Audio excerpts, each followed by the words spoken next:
రాళ్ల వానతో భూపాలపల్లి నియోజకవర్గంలో శాంపేట మండలం టేక్మట్ల చిట్యాల అదేవిధంగా నియోజకవర్గంలోని కొంత ప్రాంతంలో ఈరోజు గాఢద్వారము రాళ్ల వర్షంతో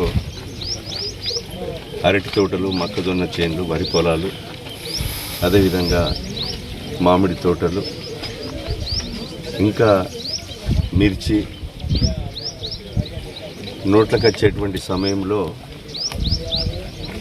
రైతుకు పెట్టుబడి పెట్టి ఈ గాఢద్వారము, రాళ్లవాన, అకాల వర్షంతో ఈరోజు రైతు దెబ్బతినడం జరిగింది. ఈ విషయాన్ని గౌరవనీయులు ముఖ్యమంత్రి రేవంత్ రెడ్డి గారి దృష్టికి, అదేవిధంగా నిన్న బట్టి విక్రమార్క గారు డిప్యూటీ సీఎం దృష్టికి, వ్యవసాయ శాఖ మంత్రివర్యులు మన తుమ్మల నాగేశ్వరరావు దృష్టికి కూడా తీసుకెళ్లడం జరిగింది. కలెక్టర్లకు ఆదేశాలు ఇచ్చారు. వెంటనే సర్వే జరిపి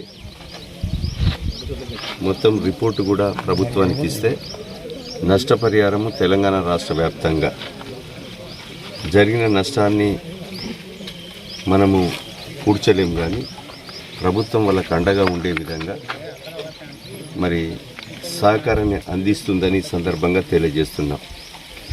రైతులకు ఈరోజు ప్రోత్సాహాన్ని ట్రిప్ కానీ, అదేవిధంగా సబ్సిడీలు కానీ, ఇంకా వాళ్లకు ఇవ్వవలసినటువంటి విషయాన్ని గత 5-6 సంవత్సరాల నుంచి వస్తలేదని చెప్తున్నారు.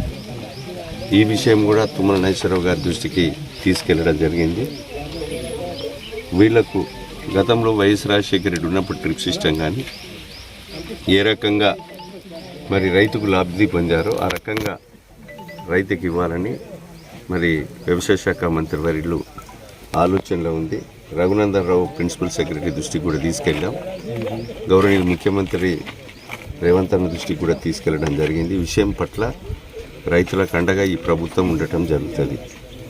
అయితే రైతుల విషయంలో విత్తనాలు కానీ, అదేవిధంగా డ్రిప్ సిస్టమ్ కానీ, రైతులు వాడుకునేటువంటి పనిముట్లు కూడా ఏదైతే కల్టివేర్, కిటర్, కేజ్ వీల్, ఇంకా ప్లవ్ కానీ, అదేవిధంగా హ్యాండ్ స్పేర్స్, పవర్ స్పేర్స్ వాటికి కూడా అందించాలనేటువంటి ఆలోచన ఉంది. ఒక రైతులు మందు కొట్టుకోవటానికి కూడా డ్రోన్ సిస్టంతో రోజు మండలానికి ఒకటి ఫుల్ సబ్సిడీగా ఇచ్చి రైతులకు ఉపయోగపడే విధంగా చేయడం జరుగుతుందని ఈ సందర్భంగా మేము తెలియజేస్తున్నాం. రైతులకు వాస్తవంగా ఎంతో చేయాలనేటువంటి ముఖ్యమంత్రి గారి దృఢ సంకల్పం. 21,000 కోట్లు, 25,70,000 మందికి మొదటి సంవత్సరంలోనే 2 లక్షల రుణమాఫీ జరిగింది. అదేవిధంగా ఆర్థిక పరిస్థితి ఆరోగ్యకరంగా లేకున్నా ఈరోజు రైతు వడ్డీ, సన్నవడ్లు పండించే వారికి బోనస్ కూడా మరి ఒక నియోజకవర్గంలోనే 30 కోట్లు మరి బోనస్ కూడా అందించడం జరిగింది. అదేవిధంగా ఈరోజు రైతులను ఇంకా మెరుగైనటువంటి సహకారం ఏం అందించాలనేటువంటి ఆలోచన మరి వ్యవసాయ శాఖ మంత్రివర్యులు ముఖ్యమంత్రి గారు చర్చ జరుపుతున్నారు. వాళ్లకు తగు న్యాయం కూడా రాబోయే రోజుల్లో చేయడం జరుగుతుంది. ప్రభుత్వం రైతులకు అండగా ఉంటుందని తెలియజేస్తున్నారు.